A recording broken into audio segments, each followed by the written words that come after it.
What's going on everyone, TomGorian here and welcome to episode 14 of the F1 22 My Team Career Mode series with Carlin. Today we're getting ready for the second round of the Season 2 Championship. It's the Australian Grand Prix from Melbourne Park, Australia. The second round of the championship in this 2023 Career Mode series, and we begin this episode back at HQ. We're actually going to be deciding some of the calendar. For the timeline, we're back at the headquarters, just simming through the timeline from the previous race to this race. We currently have 1,000, just over 1,000 resource points, 1,040 resource points, and I'm just trying to figure out how the car feels and which way I need to go with this car. If I need to go with more of a lighter chassis. As you can see, the chassis, we're literally the second worst chassis, so I think what we're going to do for the next episode is we're going to go and upgrade our chassis for this race, well, for the next previous race, but we still need to figure out this car. If you didn't watch the previous episode, go and watch it now, but without further ado, let's get ready for the Australian Grand Prix.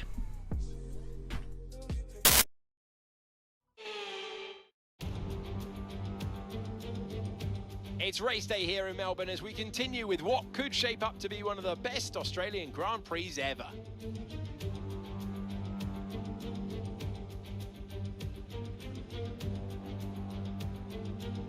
The Melbourne circuit is certainly one that needs to be taken seriously. Its combination of slippery surfaces and difficult corners make it a tricky track when it comes to overtakes.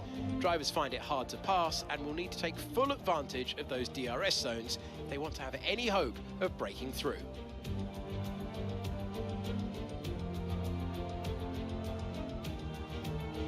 Off the back of a fantastic qualifying session, it's time to see how our starting grid looks like for today's race. World champion Max Verstappen starts from pole position, and it's Lewis Hamilton alongside.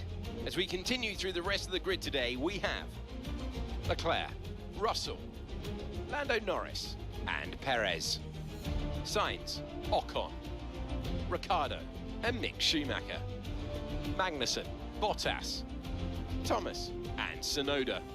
Natalie Pinkham joins me once again in the commentary box. It's fantastic to have you with us today. I'm curious though, how do you think the drivers stop those pre-race nerves from becoming overwhelming when you're lining up on the grid? Well, I imagine they'll be starting to feel the adrenaline as they anticipate the rundown into turn one.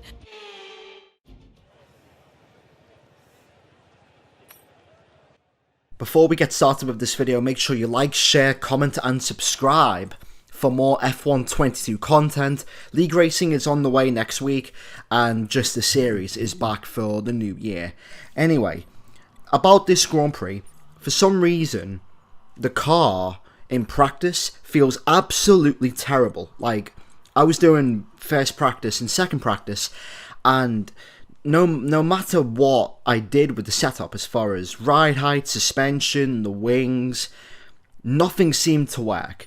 Like, the car just felt understeery, oversteery throughout the, the low speed corners, understeery in the high speed corners, and the balance of the car just wasn't as good. But as you can see on the tyre selection, it's a mix between mediums and softs, and I'm a bit surprised that a couple of the other drivers in this race are going for the soft tyres, considering that the soft tyres don't really last on this game, even with upgrades. So we're going to do the typical F1 22 strategy, the one-stop, mediums to hards, and then if there's a late safety car, we're going to go on the soft tyres.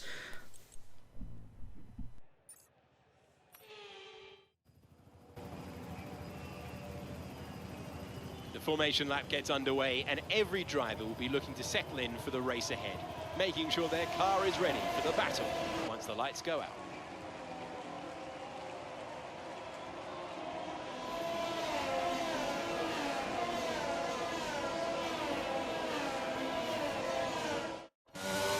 So as all the cars take their positions on the grid, the teams will be hoping their strategies pay off for them in today's race. But the question I'm asking is which teams have got it right and which teams have got it horribly wrong.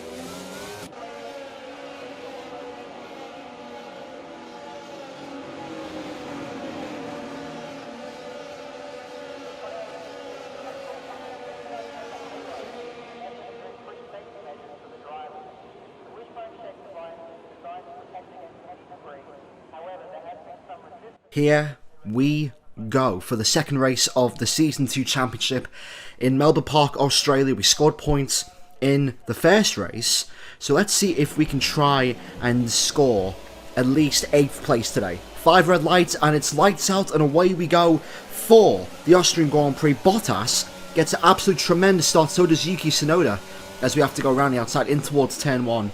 I thought I mastered literally the start in this game, but clearly I haven't, as you can see, Mick Schumacher, who is somehow still in Formula 1 in this alternate universe, goes ahead of us there. And as you can see, Magnussen, we make contact with Lance Stroll as well around the outside, and we have to give him just about enough room as we have to, well, I thought we were going to ride the curb, but looks like we don't have to ride anything. And the only thing we have to ride on is Mick Schumacher and his chances of scoring points today. Entering the newly redesigned long straight. I don't understand why there's literally no DRS straight. Like, there's no DRS on the straight. It's long enough for DRS, and in the real life race, DRS was quite powerful. So maybe for next year, well 2023, hopefully they can add in a DRS zone for that straight. But coming on to the end of lap 2 and the beginning of lap 3, the AI were actually matching us. Just lap for lap, pace for pace wise. I have changed a couple things. Corner cutting is now on normal instead of strict. I just find the corner cutting rules on the F1 games just total BS, and I think if it's on normal, then I can take more of the normal racing line into some of these corners. But the objective for the first 4 or 5 laps was just to keep pace with the AI, get in Magnussen's DRS and pull away from the train of Yuki Tsunoda, Mick Schumacher, Lance Stroll, and just try and hold on. One thing I've noticed with this car is that it saves its DRS quite well, so I was able to go quite a bit aggressive with the DRS, and also at the same time not worry about it, because we're in this train and we don't have to use as much DRS because we have DRS, as you can see there. And as you can see, we're now close enough to Kevin Magnussen on the middle of lap 7. He goes extremely early, he brakes extremely early for that chicane there.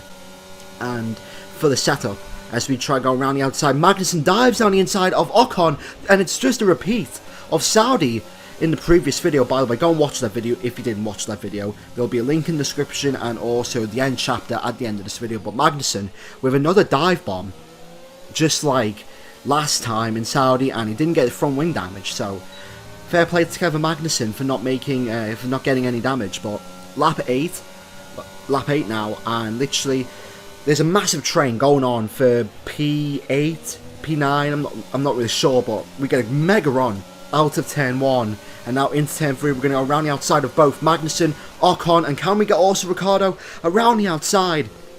But we just don't have the front downforce for now, at least, and I think it's because of the chassis. We do have decent downforce for the high speed corners.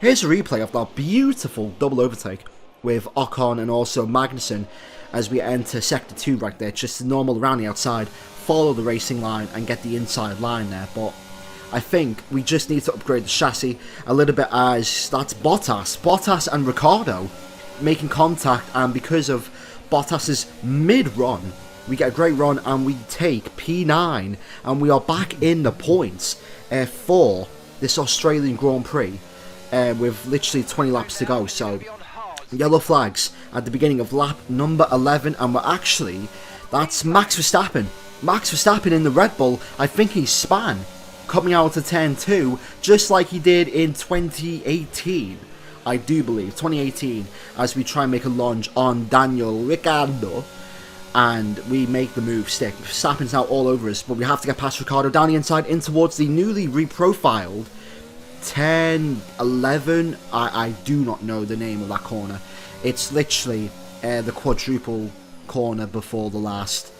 Someone can explain in the comments. I don't know, but it's the newly redesigned corner. As we enter lap 13, Norris and Hamilton are going in for the pit stop. So is Leclerc. We just about missed the inside wall coming out of the final corner, as we have to stop in the marks. Verstappen also comes in. We was actually able to keep ahead of Verstappen after he span. obviously Red Bull and Red Bull have the quickest car. Verstappen is the highest rated driver since the last driver rating patch came out. And yeah, literally, I was surprised about how comfortably I was able to keep Verstappen literally behind us on the last lap of the medium stint. But now we're on to the hards. This car does need some work as far as chassis, as we go on lap 15 right now, and as you can see, we move up from P10 to P7 now. We overtake Oscar Piastri and also Max Verstappen. Entering lap 17 on towards the main straight, Verstappen is literally closing in on us with these hard tyres. We do lose the back end, we do save it though, but now Verstappen has a mental run on us as we're going to try and go around the outside. And to be honest, we're not at that stage yet where we can fight Ferrari, Mercedes, Red Bull. We just want to score consecutive points. If we do score points, it'll be the second consecutive time we do score for this season, and we just let Verstappen go. But I think as far as the direction of this car is concerned, I think we need to start focusing more on the chassis, because we are understeering in the slow speed corners as well as the high speed corners, but I think it's more of the setup. I think if we can just balance the chassis and the aero side, I mean, engine wise and straight line speed, we've literally got the quickest car in a straight line, as Kevin Magnussen has retired with another engine issue, and for the second time in this season. I think last episode it was with Mick Schumacher. Magnussen has retired with an engine issue, not the start the Haas were looking for in towards 2023, and that has caused a safety car with literally 10 laps to go. Now, looking back, I should have really boxed. Now, it's quite difficult. I had the gap towards Schumacher. But the thing is, as we go to the broadcast now, 6 seconds, I would have probably been 11th or 12th, and then, as you can see, I would have been literally racing with 5 laps to go, trying to make 2, 3, 4 positions on fresh and medium tyres. But I decided to stay out and pretty much be in 8th place. As you can see, Leclerc, Hamilton, it's a double Mercedes podium, surprisingly. Perez, Sainz and Norris ahead of Verstappen, so Norris is doing quite well in this season, and all we can do now is just hope that we can make it towards the end of this race with approximately, I think it's like 6 laps to go or something. As you can see, Max Verstappen right there entering the penultimate corner. We now switch back towards as the safety car comes in for the restart with 5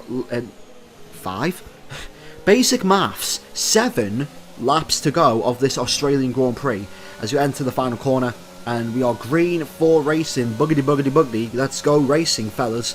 And we are back. We are in P8 now, and we're trying to get just build a gap to Mick Schumacher and also Bottas as well. Mick Schumacher, it's actually been impressive this session, but as we enter the final stages, once again that curb is just deadly.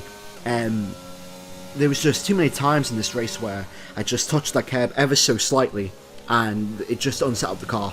I think it's more of a setup issue, to be honest. As we round the final corner, we lost 4 seconds to Verstappen, but it does not matter. We was able to manage the gap between us and Mick Schumacher. As we cross the line now, it's P8 for the Austrian Grand Prix. More points on the board. Okay, pick up rubber and bring it home.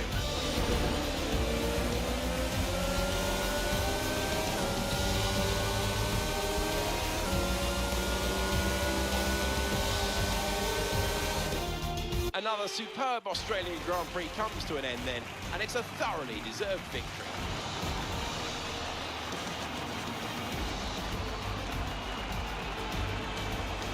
Natalie Pinkham, how do you think they were able to set themselves apart today? I really feel the track layout combined with the track temperatures we saw today suited their car. These cars come alive when the tyres are just at the right temperature, and the driver did a great job managing that as well. It just looks so comfortable out there. It's like anything, it always looks so easy when it all just clicks. Looking at the podium, you can see that red suit, familiar to fans across the globe. A world-class win for a world-class team. Ferrari, do it again. In this alternate universe, Charles Leclerc is the reigning world champion and he gets his season underway quite well with his first victory, followed by a double Mercedes podium. Now I wonder, with the real life season starting in a couple months, is this what we're going to be seeing as far as Mercedes being more in the fight? Can we expect this in real life 2023? I don't know. Who am I to judge? I'm not an F1 engineer. I'm not Adrian Newey. I'm just some prick on YouTube. But Charles Leclerc wins the Australian Grand Prix, followed by George Russell and Lewis Hamilton rounding out the podium. But for us, P8, and during this part of the season, it's very important that we get, points when we can, and we start to get consecutive points. We've got 12 points on the board, and all we can do is just hope that we keep this point streak. But that is that for this video of F1 22 Career Mode. If you did enjoy this video, make sure to like this video, share, comment, and subscribe for more F1 22 content. Thanks for watching, and I'll see you all in the next video.